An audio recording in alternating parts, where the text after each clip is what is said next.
We have Marc and Lauren Seigel from Remax. Tell us where you're from. Like, what's your area? Where are you servicing? Seigel Team at Remax Rise from Cheshire, Connecticut. Seigel Team. I got to say Seigel Team. Well, that's the Connecticut state law. Okay. They've required us to tell our whole name. It's got to be the Seigel Team. Okay. Yeah. Remax Rise. At Remax Rise. So everybody knows. All right. So you two, big production, small team. Does that sound right? I like it. Yeah. All right. Cool. And servicing Connecticut, buyers, sellers, all over the place. You name it, we'll go there. You name it, we'll go there. All right. So we're going to start off with rapid fire questions here just to figure out who you are as people. All right. gosh. See if we can trust you or not. Does that sound good? All right, that's fair. So the first one is going to be, you ready for this? I am. Would you rather have lock boxes that are voice activated with a really bad attitude? They're swearing at you all the time. Or keys that are constantly trying to hide themselves from you? I want to swear at the lock. You want to swear at the lock box? No, it's the lockbox swearing at you. Yeah. Oh, I- Well, you ever drop one and it goes under the deck? I know what you're talking about. Yeah. I You've never done this? I haven't. No. I believe I may have had it caught between the front door and the stairs. Couldn't Right. get it out. It's jammed. I mean, it's been almost 30 years of Just keys and lock crazy boxes real and estate. just crazy real estate. So. Got it. Okay. All right. All right. This one's a little easier. I think I know the answer. Cats or dog? It depends because What? It depends. It depends. Volunteered Sid. shelters. Yes, only. I'm obsessed with dogs, but there are cat dogs. There are cat dogs. There are cat dogs. There are not cat I dogs. do Pilates reformer, and when Okay. I tell you when I'm there by myself, their cats come up and lay on me while I'm on the reformer, and they purr. But they won't come when you call them. No, and they don't That's sit. the difference. But that's and they're okay. always trying to kill you. Wrong answer on the cats, but he's got the right answer. So I guess the trust factor is still pretty good. All right, the next one is, what's your hype song? You're going out. You're gonna have a night. What song are you Hey playing? now, you're a rock star. Get your game on and go play. Okay. We listen to that on the way here. Okay. All right. And you? It's Eye of the Tiger. Eye of Those the are actually Tiger. both pretty solid answers. It's Eye of the Tiger. You see how excited I get? That song just gets me so riled up. Eye of the Tiger.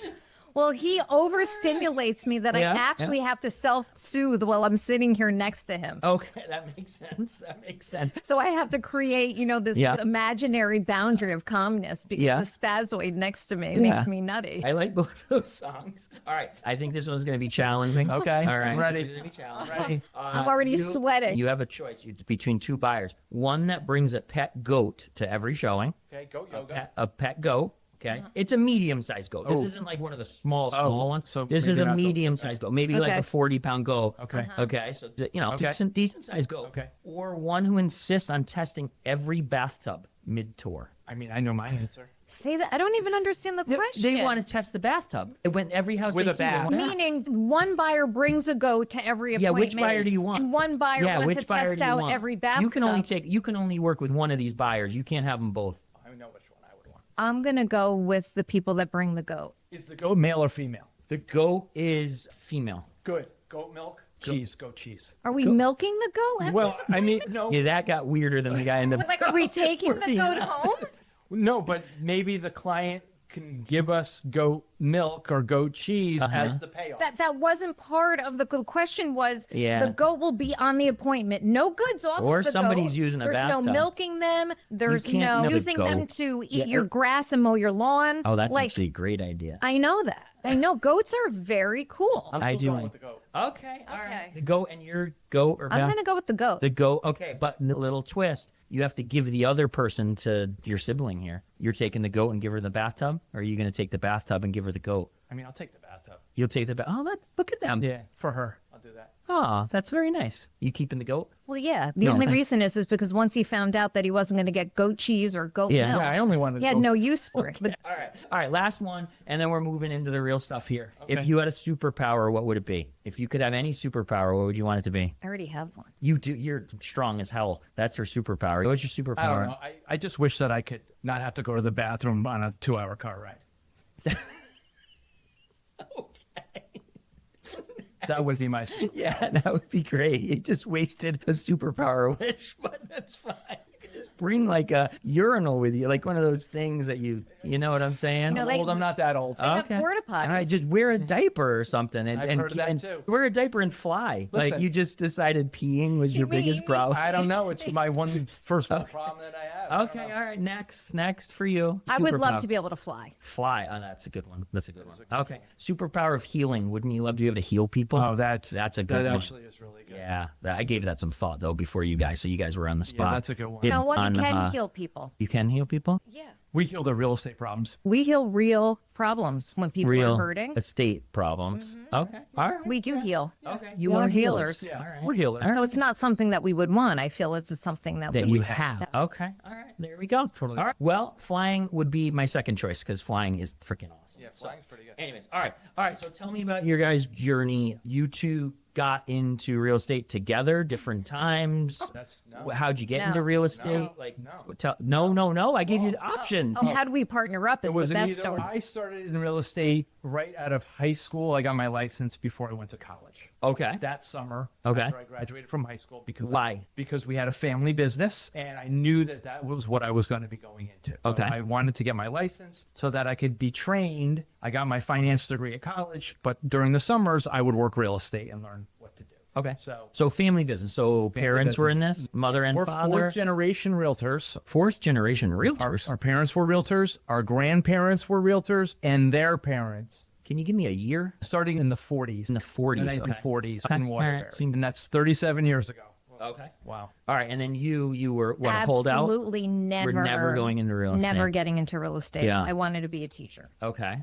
All right. And I realized that I'm not very good at following rules. Okay. All right. Syllabus. Well, what I mean is that, you have a whole year full of material that you have to teach the kids. Yeah. You've got 20 plus kids in some of the classroom. And what Yeah. if they're not ready to move to the next chapter? Yeah. I felt like it just was too contained. Okay. I think more gray, and that's more black and white. And I just feel like if you're a teacher, you teach wherever you are in life. Yeah. And so when I decided that I didn't want to do teaching, I graduated from UMass Amherst with an Okay. education degree. And at the time, it was one of the first market crashes. Okay. And I was helping out at the office. They needed a secretary. And so I just started answering the phone. And then when I was answering the phone, I had limitations on what I could say or what I couldn't say. And I said, well, no one's going to tell me what I can do. So I decided to get my real estate license. Okay. So All right. then I got my real estate license, and then I became my father's personal assistant, learned the business, watched him, learned business practices that I wanted to take with me, and changed certain business practices that I felt could be, more efficient. Okay. for How me to run. long after he got his license did you get your license? Didn't get her license until after she was out of college. Right. Okay. It was about 1997 Okay. So 10 years. is when I got, Got my it. real estate And you license. decided to start selling real estate. And I just started, yes. Got it. And yes. so you two didn't start working together at No, first. we didn't start working Oh, together no, no, until no. this one fateful day. Oh, I didn't know this story was coming. Let's do it. I happened to be very busy, and Yeah. Lauren wasn't, and she came into my office, and she said, Mark, He's taking some liberties here. you're very busy, and I'm not very busy, and I don't know what to do, and I need help, and I don't know what to do to sell real estate. I want to sell real estate like you. I said, Lauren, calm down. Because that's always good when you tell a woman to calm down. That immediately. Right. So So anyway, I'm she crying to me, of Comes in. course, like the Okay. big brother that I am. Yeah. So magnanimous. Yeah. I yeah. say, and I'll tell you- humble. Humble. I know. And I say, I'll tell you what we're going to do. Why don't we become partners? And from now on, whatever we do, 50-50. Yes. From here on out. Yeah. And she said yes. And here we are, 25 years later. Kicking ass. Kicking ass. Yeah. Because of her. That's I awesome. made it smart. Listen, I've worked with you guys for a while. You guys complement each other in different ways. Like, when you go off on tangents, she's here to bring you back, Yeah. right? The eye of the tiger. She's the eye of the tiger. All right. So that's it. 25 years ago, you've been doing this 37. So your first 12 years in this business were lonely and miserable, basically. Until you she don't know came the half along. of it. Yeah, until she came along and straightened you out and helped formulate this team. So I worked with my parents before she showed up. Yeah. Yeah. And it was, let's just say, not easy. Yeah. Because I live with them as well. Not everybody can work with their parents. Then they can't live with them either. Yeah. And I did that. And she came along, and it was a breath of fresh air. Oh, well, that's very nice. That's very nice to say. It's because he's on camera. It's because of the camera. This doesn't happen at Thanksgiving or anything Breath like of that. fresh air. No.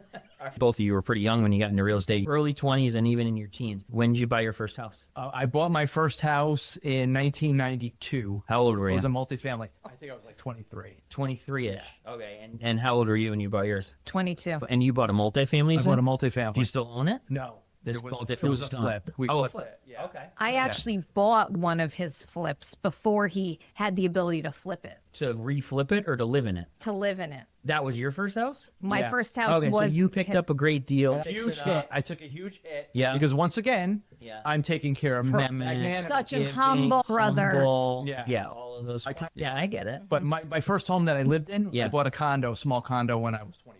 Okay. All right. Do you live in a condo right now? I do not. You don't. So that wasn't your forever home, is what you're That's saying. correct. So first home It was doesn't a have to be stepping your stone. forever home? That's correct. Okay. All right. That sounds good. And it wasn't. We moved from one condo, we moved up to another condo, and then we sold that and moved into our house, which we've been there now for 25 years. Wow. Okay. And your first home, you're not still in it, or are you? 4 houses later. 4 houses later. All right. And every one of those, you just kept equity moving over, equity moving up to the next Not one. true. Equity, no. You Not lost true. some money on some of them? Some big mistakes. Some big mistakes. Okay. All right. Well, mistakes that helped you in this business, I Oh, hope? absolutely. Yeah. I feel like it was a fail forward. Okay. All right. You want to tell us about any of those, or are we going to skip that? No, for I don't today? mind it at all. Yeah. Tell no, us about total some of- transparency. Tell us about some of the So, mistakes. so I was 22 when I bought Yeah. my first house. Was there a year and a half. The market was booming. Sold that. Okay. Then I bought the second one, and I was pregnant with my first child and had him there and stayed there about 4 years. Sold that. Then I bought the third one, and then the timing was when the market crashed. Okay. So what happened was I'd closed on it, and this was before renting back was ever a thing. Yeah. So I had bought this house, and the people were moving to Australia, and I let them rent back for 6 months. Okay. A lot can happen in 6 months. A lot can happen in 6 months. So I yeah. ended up moving in with my in-laws, having my second baby there, moving into that house. And within a couple of years, the market had just really taken a turn for the worst. Sure. And so my husband's business was failing. The real estate market was really tough. And after 9 years, had to make a tough decision and say, okay, I have a certain amount of mortgage payments left. Do I just stress out and sit and sink, or do I, take the leap of faith and be proactive and just rip the Band-Aid off and make a business decision? Yeah. So it ended up being I was able to find a house that was next door to my sister-in-law, Yeah. unbeknownst to her, Yeah. in the same elementary school system that my kids were in at the time. And I was able to just have a family meeting and basically said, listen, I need to buy this first. I need to move my family in that, and then we'll Yeah. sell this. This way the kids won't really be emotionally affected by it, Yeah. and we'll sell that. We ended up having to do a short sale. We did Which that. a lot of people had to. The Like, market was just upside down. Yeah. And my credit was fine. Yeah. The issue is that they wouldn't have a conversation with me unless I did something to my credit. Yeah. Yeah. So I remember calling them and saying, listen, my Yeah. husband's, business is Yeah. in trouble. The real Yeah. estate market's in trouble. At a certain point, I'm going to have trouble, and I want to be proactive. And they said, unless there's an issue, we're not going to speak to you. You're programmed to pay your bills on time, stay up to Yeah. date. Yeah. And But they didn't so work unless it you didn't, did. not Yeah. at all, Yeah. not at all. And I remember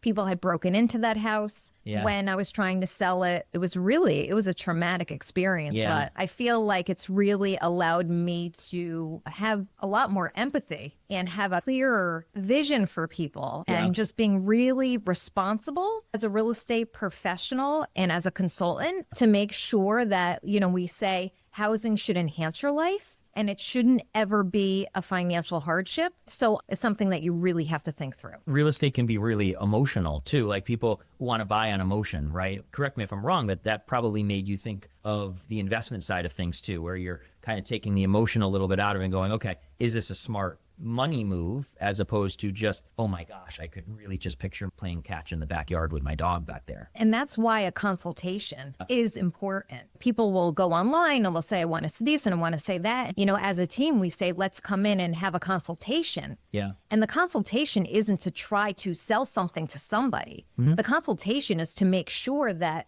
what they're doing or their idea of what they should be doing is correct for them. This kind of leads us into this question that I really wanted to ask you. What do you two think is like the number one thing a first-time buyer should know? Or when you bought your first home, what do you wish you knew? What's like really important for those first-time buyers? I think it's important that their expectations maybe are tempered because things are expensive nowadays. We sit down and we do the consultation and we have, what is your wish list? You know, there's a non-negotiable list and then there's a wish list. We have to temper them to say, you know, you may not get everything on this wish list in your first home. And that's okay because this isn't the ending. This is the beginning of the journey for home ownership. So this first home you're buying is not your forever home. Take the emotion out of it. When you're paying rent, you're paying somebody else's mortgage. Start paying your own, getting that equity so you can move that to the next one. Do you have anything to add to that? I think you should have $40,000 saved. You want to have some money saved up. I think $40,000 is a really safe number. Even though there's 0% programs and things like that, there are always things that come up. And because this market is so competitive, chances are when you find a house, there'll be some defects and you just don't want to be blindsided where all of a sudden you have these big repairs that you didn't know existed. And there you say, oh, well, I have the money. Thank goodness. Yeah. I had that money saved because they told me to. It's funny. So I see that from a different angle on the mortgage side too, is that people will come to me with their $40,000 in the bank and say, hey, I'm ready to buy a house. Let's go do it. And they're just looking for a regular loan. I'm like, hey, you know what? What if we could get you $25,000 in Connecticut? We've got that time to own, as you all know. What if we can get you that $25,000 time to own, which is forgivable money? And instead of you spending $40,000 to buy the house, maybe you're only spending 5 or 10 or 15 to buy that house and keep the money in your bank, right? And for that same reason, hot water heater goes. You need 4 new tires on your car. You have to take out a second mortgage these days for tires, right? Or even you're in a multiple offer situation. Put in 10 offers on things and you finally get the one house. And because you don't have enough money saved, one thing in the home inspection says, well, you know what? I don't have the money to fix that, so I'm out. And now because you didn't give yourself enough of a nest egg. Yeah. For instance, it needs a new roof. Well, okay, it's a $20,000 roof. I just got you a forgivable loan for your roof. Right. So you need to talk to somebody who knows the options and does all of that stuff, right? I actually was in a text message just yesterday with a potential buyer. They said, I talked to another lender. I don't qualify for time to own. And I asked them a few questions. I'm like, it sounds like you qualify. And they're like, well, so-and-so said I didn't. And I looked them up. So-and-so doesn't do the loan. Okay, they told you don't qualify because they don't do the loan. I think that's super important for people to talk to somebody who really offers a whole plethora of products. You know, and a lot of times people think, go to my local bank to talk about loans. And honestly, the local banks don't have the same knowledge about a real estate transaction at all. Yeah. I remember when Mark and I had done a transaction before and we had given business to a woman prior to knowing you, of course. Yeah. And Of course. And just simple things that we knew as real estate brokers. She didn't know. One person has bought a house before, but the other one didn't. Yeah. Well, depending on the program, you could just put the one that hasn't bought anything on the loan. Both can be on the deed. I mean, so there's so many ways that it can be done if you know the right questions to ask. Yeah, absolutely. Absolutely. And there's different ways to massage different deals too. I had a couple that were buying in Pennsylvania together. If I took one off the loan but still kept her on the deed, it was the husband who I could keep on the loan. They got 0.5% better on interest rate, right? So getting the knowledge from people, I think, is super important. That's for me. But I think that brings us to the next area I think that we were going to be discussing with skill. Yeah. Like what differentiates us? Sure. I mean, everyone knows a real estate agent. My cousin, my sister's brother, my mother's mother. Absolutely. Your sister's brother? Your sister's brother. That's your brother. Oh, that's you. Yeah, your sister's brother. Your Yeah, that sister, would be right. Yeah, your sister's brother is your brother. All right. I like it. Okay. Yeah. Anyway, so your sister's brother is a real estate agent. But you're right. Skill level is important. I think the hardest part in this market, in Connecticut specifically, being one of the hottest markets in the country, lowest inventory in the country, right, is getting your offers accepted. If you don't have the right skill level, you're just not getting offers accepted. Like, Correct. right? I mean, and it's not always price, correct? We could be called old timers. Yeah. But in a sense, that's good. We know a lot of these agents who are doing deals, and they know us. Yeah. So when a house is being represented by an agent who we know, who we've done business with for 20 odd years, they're comfortable with our offer. Even though our clients may not have the best offer, Sure. they can go to their seller and say, look, I know these people are going to close this loan.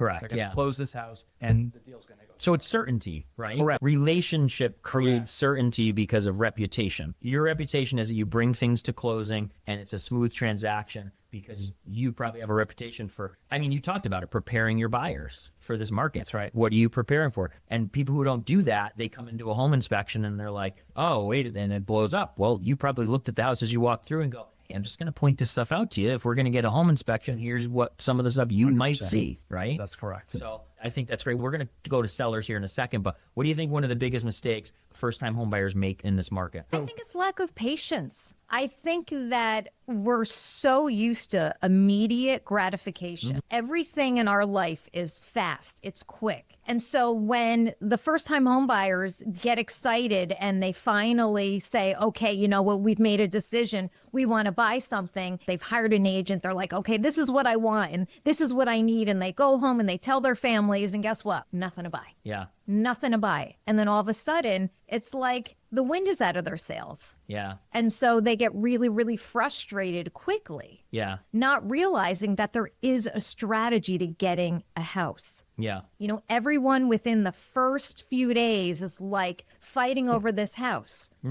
right? yeah, absolutely. Just sit back, relax, Yeah. think about things, and just let it ride and don't put yourself on a timeline. Yeah. So skill level is important. I actually said this to somebody last night, and maybe you guys run across this a lot, but you almost in this market get caught up on winning. And you're like, I just need to win this house. I don't even really like this house. A lot of people did that during COVID, right? They got so caught up on winning. They needed this house. I need this house. I need this house. But it wasn't necessarily the right house. Well, there's also a lot of buyer's remorse that happens with that. Sure. But just to recap, part of your plan with buyers is just setting expectations, sitting down, going They have the right mortgage broker. making sure that sounds like a great idea. This is in all 50 states. In DC.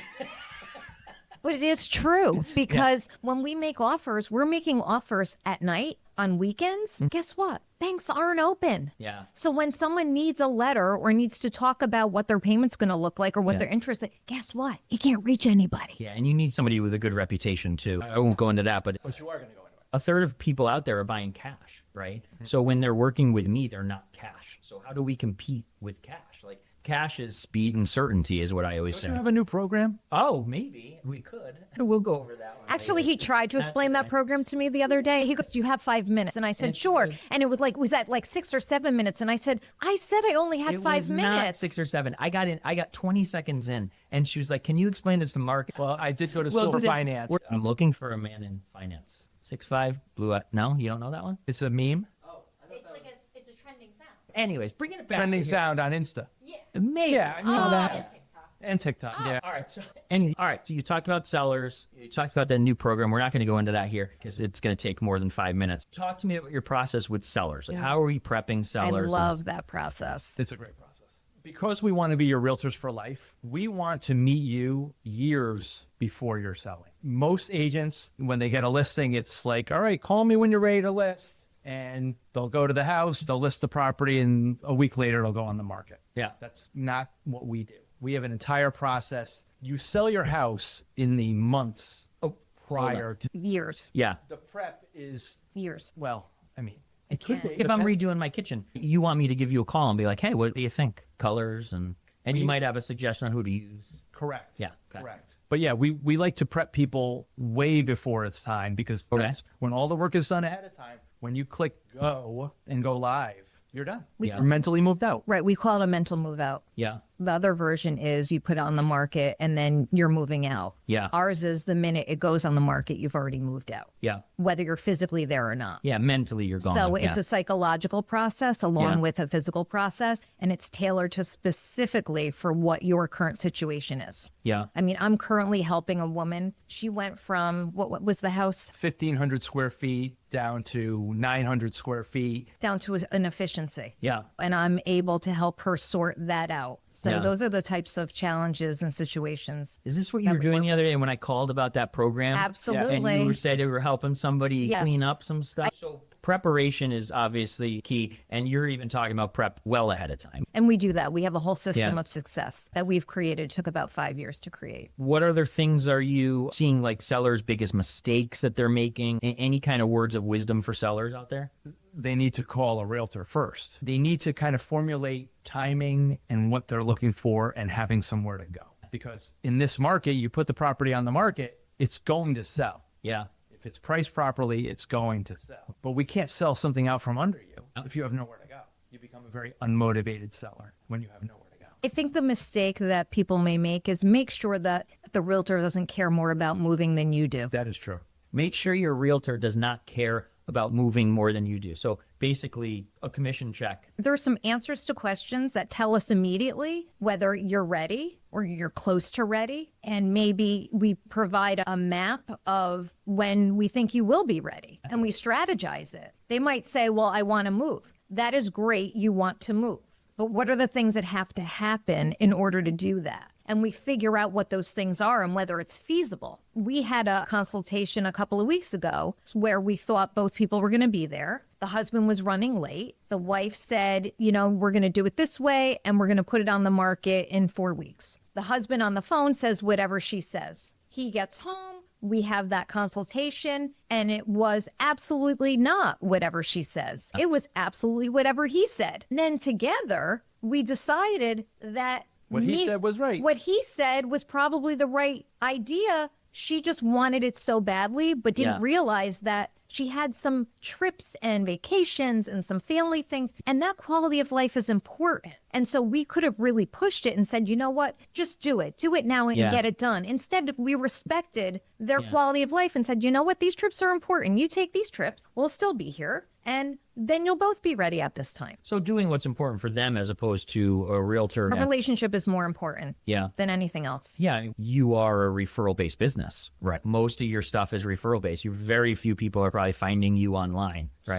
Some are, but We have, almost 100 5-star Google reviews. On the Google. On the Google. On the Google. As my mother says, I'm going to look for it on the Google. On the Google. I love it. But as in a referral-based business, it's about relationship. You're not long for this business if you're just so transactional that you're like not listening to them. So I think that's awesome stuff. Well, and it also will get us to our next question. Oh, what's our next question? The next question was, how do you rate success in this business? Okay. Yeah, I like that. It's not on your It's sheet, not but our on- business coach had actually asked us that question. Any high-level performer does have a coach. Absolutely, So we yeah. need to make Yeah, sure that we yeah, stay on yeah. our game for the people that we care about the most. So she said, what measures your level of success? And for us, because our relationships matter and we like to entertain Mm-hmm. and have events, our measure of success is when people are coming to our events, are they smiling and laughing? Okay.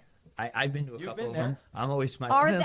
Are they enjoying the community? Yeah, The culture sure. of what we provide. Yeah. And a lot of them come back. So I love that. yeah. I always have a good time at your event, so that's Thank good. you. I'm always smiling around. And that's you. because we bring bourbon. Well, your husband. I like brings it when you're bourbon. there because you bring staff. Yeah, she is nice too.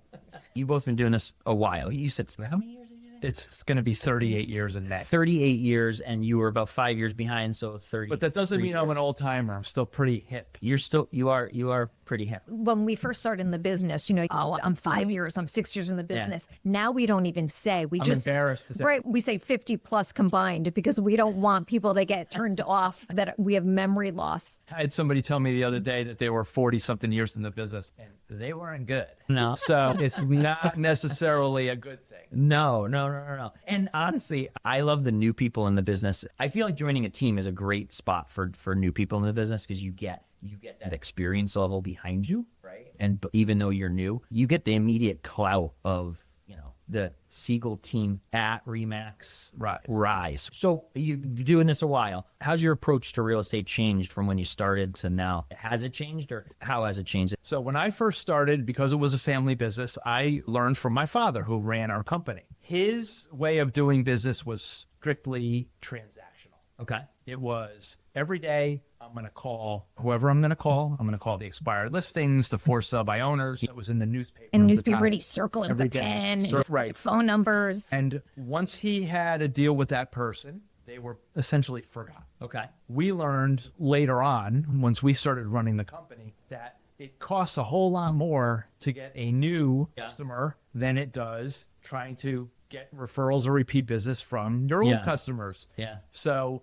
the business has changed for us where it stopped being transactional. Yeah. It became relationship oriented. Well, that's a lot more fun way of doing business, And too, we because love you it. literally are And- with friends and And I really had the reason why I never wanted to get in the business was not because of the real estate itself. Yeah. It was just that every single day, my father was talking to people that didn't know him. And so it was so much effort when you're a new person with someone else, building rapport and trying to explain to them that you care is very different when they've seen you in action and they know you. They Yeah. know that you care because your actions speak louder than words. So when you have the people that you know and care about you and you care about them, with someone new, it's you trying to convince them in a short period of time. And I Yeah. would not have been able Yeah. to survive waking up every day and that being cold business every day. Yeah. Absolutely And not. there's some agents who are still like that. Sure. And they love it. Yeah. And they're successful. They are successful. in their own way, There's right? enough, just you know transaction. what? There's enough business for everybody. Yeah. It doesn't need to be cutthroat. Yeah. You know, there's lanes like doctors. They have different specialties. Agents have different specialties. And they just need to make sure that what you're looking to do, that agent can help you with their skill sets. All right. We're going to wrap it up with a fun real estate story. Which of you two has the I most think fun? Lauren has the best real estate story. Okay. I mean, I guess. I mean, Best, he really set that up. That's a high bar. it's a scary one. All right. We got to scare Well, Let's all hear right. this. So okay. I'm extremely spiritual. I meditate to start the day and to end the day. And so I let go and I just try to connect to my gut feeling. And we do a lot of estate work where people have passed, we're referred by estate attorneys. And so that is one of the areas of specialty. So we get a phone call and they invite us to the house, and a grandmother has passed away and family lives in the house. They now want to sell it. And so we're walking through the house, charming as ever, wonderful house, feels good. And I go upstairs and there's like a little sitting room. And I said, oh, you know, whose room is this? And so the woman says, oh, that was where my grandmother used to sit. And I said, huh, can I ask you a question? And she said, sure. I said, did she pass in this room? And she said, no, why? I said, because I feel an energy behind me. Now, my brother I was who... poking her. No. Right. So my brother who thinks I'm Nuts. looks at me and was like, okay, Lauren. And I walk out into the hallway and there's a door that's shut. And before we go in, the woman says, this was where my grandmother slept. No one goes in there because it's too upsetting. Okay. So we open the door and the old radio where you'd have to like turn the knob, the radio was actually on. Playing music. She said, that's weird. Nobody has been in this room in months. She calls downstairs. Sorry to steal your thunder. There's no thunder here. Uncle Greg, did you turn the radio on in Grammy's room? No, I haven't been in there in months. The radio, something Turned this radio on. But it was good. It wasn't even plugged in. No, that's a joke. Oh, this is like We don't big. know. We didn't check. We didn't check. Like you should It have was checked. But it was just Lauren is spiritual, and she And you poke her a little bit I about poke it. her a little bit about Yeah, it, just but, a little bit. But I was freaked out myself. Okay. All right. We listed it. All right. All right. I appreciate that. You two are always a blast. So thanks for coming by. Thank you for having us. It's been Appreciate fun. it. Absolutely. How can people reach you? Talk to the people. They can reach us on Facebook or Insta. We're at Seigel Team. It's Seigel. Or our website, seigelteam.com. Seigel. Team.com. Google us on the Google. All right. I like it. All right. Reach out to them. They are absolutely the best. Appreciate having you guys here. Thank you for tonight. having us. All right. appreciate you. See you later.